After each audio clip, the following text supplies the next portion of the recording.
Vicki, I got a question for you. Yeah? Should I give my child an allowance? Let's talk about it.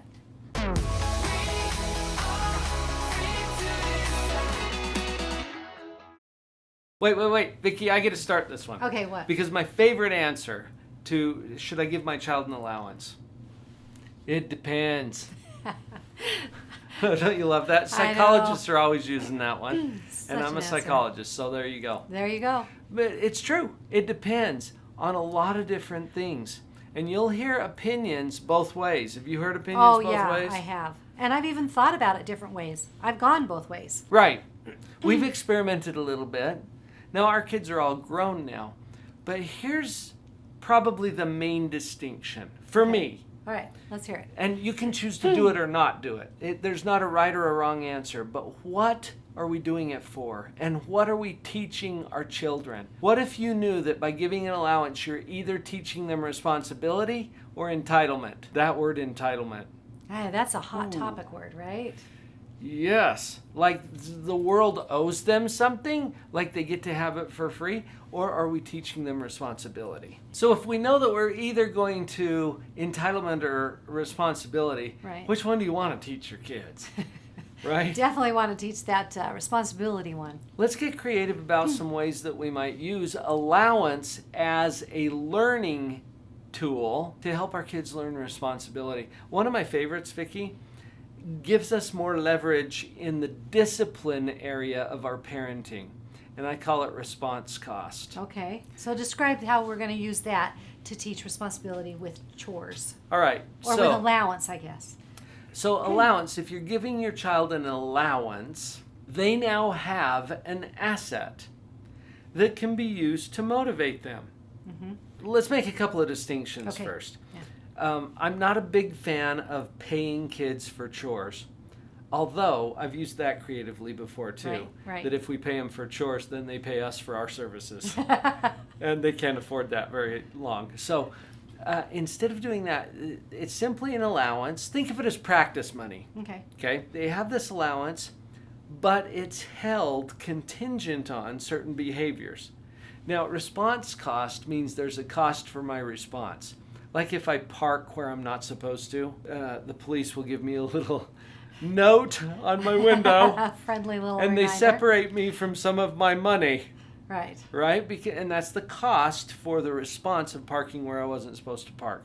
So just think about it kind of like the parking ticket. Now, we set it up so that there are expectations. The kids are supposed to help out with chores, because example. one of the arguments a lot of people are saying is, I don't want my child, I want my child to know that there are certain things they have to do as a member of this family. Just because we belong in this social society of family, right? And so we're saying, go for it. You've got certain chores. Your child is supposed to make his bed, take out the trash, the living room. vacuum. Okay. Do the dishes, whatever. Maybe they have a given allowance, but it's held in response. And if, for some reason, they don't do their chore in the allotted time or the manner in which you'd like it to do, they then get to purchase your services of fixing it. And that comes from their allowance. So instead of getting X number of dollars, they get that minus. They get whatever's left. Right. And so that's what we're talking about, a cost response. Response cost is simply the cost for their response. So if they choose not to do their chore, that's going to cost them. What's it going to cost them? The allowance that you decided to give them. Mm-hmm. That way you can creatively use that to teach them some responsibility. We've kind of danced around this. Well, do you pay them for the chores? Response cost is one way around that. But what if you just decided to pay them for the chores? We're not saying it's right or wrong to do it. Right. Okay, so keep thinking of this as a learning opportunity. Mm-hmm. So what if I go to work and I get paid for it, right? So I'm sending my child to work in the yard or doing the dishes, and they get paid for it. This could still be effective, even though they're expected to do chores there in the home. Mm-hmm. You pay them for the chore, but then they pay for certain things. Right. I'd say anything that's not on the freebie list is fair game. Right. Do you remember the freebie list? Yeah. Love. Air. Them no matter what, and even if. Air. Water. Food. Shelter/clothing. Which includes appropriate clothing. So you're going to provide all of those things, but anything else is fair game. Right. There's a whole lot of other stuff they want. So what if they want to go to the pool? What if they want a candy bar? What if anything, right? A video game. All right, well, there's a cost attached to that. Does it just happen for free? No, they get to buy it with the money that they have from the allowance. As long as we don't think about this as free money, because it's not. Right. You didn't get it for free, so you don't give it to them for free. Right. It's entrusted to them while they learn something about how the world works. And remember, we refer to some of our other videos about money. It doesn't have to be the exact same. To me, it might be worth the same amount as an hour of work at my job might be worth that if I'm teaching my child responsibility. So remember, you've got to remember what it is we're trying to do with this allowance. And for me, it's teaching responsibility. Exactly. So they get to learn a real world principle in an environment where they are loved and supported. I mentioned earlier the idea of practice money, okay? Because they're not going out to get a job when they're 8. Right? But you're giving them a practice opportunity to learn about economy and how it works. Here's another creative way to use the allowance as a learning experience. What if you were to give them the practice money along with a budget? Now, what's a budget, Vicki? Can you define that for us? Remember, that's just a way that we are going to assign every dollar that comes in a job to do.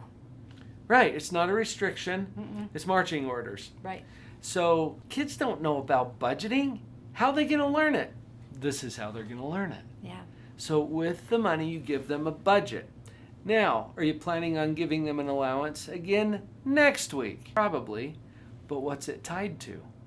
It's tied to them accounting for every cent that they received the week previously in their budget. Do you see how this could be beneficial?